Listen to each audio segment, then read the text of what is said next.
Doctor ପଣୟ ବେୟ ଆମର ସାଥିରେ ସଦାନନ୍ଦ ବାବୁ ଅଛନ୍ତି। ଆପଣ ସଦାନନ୍ଦ ବାବୁ କିଛି କହିବେ? ଆଉ ତମ ନାଁ କୋଉଥିପାଇଁ ସଦାନନ୍ଦ ବାବୁ ଦିଆହେଲା? ମୋ ନାଁ ସଦାନନ୍ଦ ତମେ ଜାଣିପାରିବନି ବଶ୍ୟ ଶୋଧିବାରେ ବହୁତ ଆନନ୍ଦ ଥାଏ, ସେଥିପାଇଁ ମୋ ନାଁ ସଦାନନ୍ଦ। ଆଉ ସେଥିପାଇଁ ଟିକେ ଆଗକୁ ଆପଣଙ୍କର ଇଏ ବିଷୟରେ କହିବେ କି? ଶୋଧିବା ବିଷୟରେ? ହଁ, ମୁଁ ଅନେକ ଜୀବନରେ ଅନେକ ଚୋଦିଛି, ଚୋଦି ମୋ ବାଟ ଛିଣ୍ଡି ହେଇଯାଇଛି। କେମିତି ଶେଷକୁ ବାଟ ଛଡ଼ା ହେଇଯାଇଛି। ଏ କେମିତି ଏସବୁ ଚୋରାଚୋରି କର?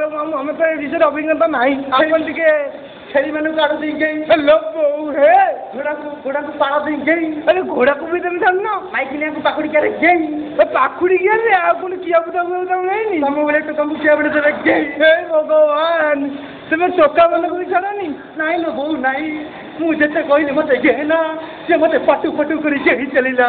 ମୁଁ ସେତେବେଳକୁ କିଛି ସମ୍ଭାଳି ନ ପାରି ମୋ ବିଆ ଫାଡ଼ିଗଲା। ଆଚ୍ଛା ସଦାବାବୁ, ଆଜ୍ଞା ଆପଣ ଯେଉଁ 16 ବର୍ଷ ଟୋକିମାନଙ୍କୁ ଗେହନ୍ତି, ଆଜ୍ଞା ଦୁଧ ବୁଣ୍ଡି କେମିତି ଥାଏ?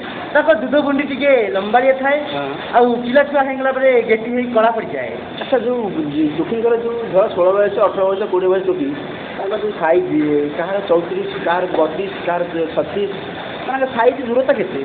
ସାଇଜ୍ର ଦୂରତା ଆସିବ, ମୋଟା ପିଲାଙ୍କର ଆସିବ 4 ଆଙ୍ଗୁଳି, ଆଉ ପତଳା ପିଲାଙ୍କର ଆସିବ 2 ଆଙ୍ଗୁଳି। ମଝିରେ ଡିଷ୍ଟାନ୍ସ। ତମର ଏସବୁ ଅଭିଜ୍ଞତା କେମିତି ହେଲା? ମୋ ଜୀବନରେ ମୁଁ ଅନେକ ଚୋଦିଛି, ଅନେକ ଚୋଦିଛି। ସେଥିପାଇଁ ଚୋରା ମାଷ୍ଟର ଦିଆହେଲା। ମୁଁ 60ରୁ 60 ପର୍ଯ୍ୟନ୍ତ କରିଛି। ତାଙ୍କ ଯେଉଁ ଚଡ଼ି ପାଖରେ ଯେଉଁ ରହି କଣା, ବାନର ଯେଉଁ କଣା ପାଖରେ ଚଡ଼ିଟା ଲାଗେ, ସେଟା ତାଙ୍କ ଚଡ଼ି ସହ ବାନର କିଛି କନେକ୍ସନ୍ ନାହିଁ? କିଛି କନେକ୍ସନ୍ ନାହିଁ, କିଛି କନେକ୍ସନ୍ ନାହିଁ। ମୁଁ ଶୁଣିଛି ଝିଅ ପିଲାଙ୍କର 4ଟା କଣା, ଆପଣ କେଇଟା କଣା ଦେଖିଛନ୍ତି କି? ମୁଁ ଆଜ୍ଞା 2ଟା କଣା ଦେଖିଛି। କୋଉ କଣା ଟିକେ କହିବ? ସେଥିରେ ଗୋଟେ କଣା, ଗୋଟେ କଣା। ମୁଁ ଭାବୁଛି ତମେ ପୁରା ମାଷ୍ଟର ପିଜି କରିଛ। ଆଚ୍ଛା, ବର୍ତ୍ତମାନ ଯେଉଁ ରିଏଲ୍ ଲାଇଫ୍ରେ ଯେଉଁ ଚାଲିଲେ ଟୋକିମାନେ ଦୁଧ ଦେଖିକି ସାର୍ଟ ଉପରେ ଦୁଧ ଦେଖିକି ବୁଲୁଛନ୍ତି, ପଛଆଡ଼େ ଗାଣ୍ଡି ଦେଖିକି ବୁଲୁଛନ୍ତି, ଜିନ୍ ପାଣି ପିନ୍ଧିକିରି, ସେ ପରିସ୍ଥିତିରେ ଆପଣ କିଛି କହିପାରିବେ କି? ହଁ ଆଜ୍ଞା, ସେ ପରିସ୍ଥିତିରେ ମୁଁ ବହୁତ ଦେଖିଛି। ତାଙ୍କ ଗାଣ୍ଡି ଦେଖିଦେଲା ପରେ ମୋର ବାନ୍ଧ ଟେଣ୍ଡେଇ ଯାଏ। ମୋ ବାନ୍ଧ ଟେଣ୍ଡେଇ ଗଲେ ମୁଁ ସମ୍ଭାଳି ପାରେନି। ଆଜିକାଲି ଯେଉଁ ଟୋକାଙ୍କର ଗାଡ଼ିରେ ଆକ୍ସିଡେଣ୍ଟ ହେଉଛି ରାସ୍ତା ଉପରେ, କ'ଣ ପାଇଁ ଆପଣ କହିପାରିବେ କି? ଆମେ ଶୁଣନ୍ତୁ, ଆମେ ଦେଖିଲୁ ଆମ ଆଖି ଆଗରେ ଗୋଟେ ଟୋକିଟା ଜିନ୍ ପ୍ୟାଣ୍ଟ ପିନ୍ଧି ତା ଗାଣ୍ଡି ଦେଖାଉନି, ଚଳି ଦେଖାଉନି, ଗୋଟେ ଟୋକା ଯାଇ ଗାଡ଼ି ତା ଗାଣ୍ଡିରେ ପଡ଼ିଲା, ଦେଖିନି ହଲେଇଲା। ଆଚ୍ଛା, ବର୍ତ୍ତମାନ ଟୋକିଙ୍କ ବିଷୟରେ, ତାଙ୍କ ବିଆ ବିଷୟରେ କିଛି ଆପଣ ବିଶେଷଜ୍ଞ କରିପାରିବେ କି? ତାଙ୍କ ବିଆ ବିଷୟରେ ମୁଁ ବିଶେଷ କହିପାରିବିନି, କାରଣ ଯେତିକି କହୁଛି ତାଙ୍କ ବିଆଟା କେମିତି ଥାଏ। ଆଉ ତ ଟୋକିମାନେ ତ ଆଉ ବାଣ୍ଡ ପସନ୍ଦ କରୁନାହାନ୍ତି।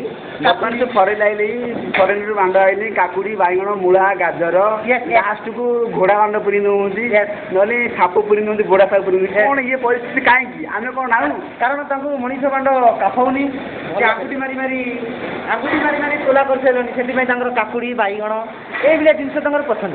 କାହିଁକି ନା ଆମେ କ'ଣ ଆମ ବାଣ୍ଡ କ'ଣ ତାଙ୍କ ପାଇଁ ଠିକ୍ ନୁହଁ? ତମ ବାଣ୍ଡ ଠିକ୍ ହେଲେ ତାଙ୍କୁ କାଫଉନି, ତମେ ତାଙ୍କ ଛଲ ମାରି ପାରୁନ।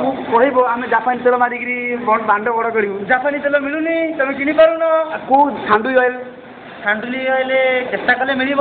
ବେଦମଙ୍କର ଯଦି ଗଲୁ ହେଉଛି, ଆଉ ତମ ବାଣ୍ଡୁକୁ ଅପେକ୍ଷା କଲା ବେଳକୁ ତାଙ୍କ ପାଣି ମରିଯାଇଥିବ। ବର୍ତ୍ତମାନ ଗୋଟେ ବୁମର ଆଇଲି ଫେକ୍ ଟମ୍, ତାକୁ ଟୋକାମାନେ ଦେଇ ଦେଉଛନ୍ତି, 2 ମିନିଟ୍ ତାଙ୍କ ସାମ୍ନାରେ ଠିଆ ହେଉଛନ୍ତି, ଯିଏ ଆଇଲା ତାକୁ ଗେଇଁ ଦେଉଛନ୍ତି ପାଟି ପାଟିକି।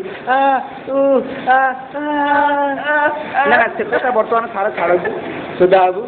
ବର୍ତ୍ତମାନ ଟୋକି, ବିବାହିତା ସ୍ତ୍ରୀ ଆଉ ବ୍ୟାଚଲର ଝିଅମାନଙ୍କ ଏମାନଙ୍କ ବିଷୟରେ କ'ଣ କରାଯିବ? ଆଜ୍ଞା, ମୁଁ ବିବାହିତ ସ୍ତ୍ରୀ ଟିକେ ବ୍ରେକ୍ ରହିଯିବେ କି? ୟା ପରେ ଟିକେ ଆମର ବ୍ରେକ୍ ବେଳେ ଆପଣମାନେ କିଛି କହିବେ ନା? ଠିକ୍ ଅଛି, ଟିକେ ବ୍ରେକ୍ ଆସିଯାଉଛି। ଦାଦୁ ମନମ ଆଡ଼ଭର୍ଟାଇଜ୍।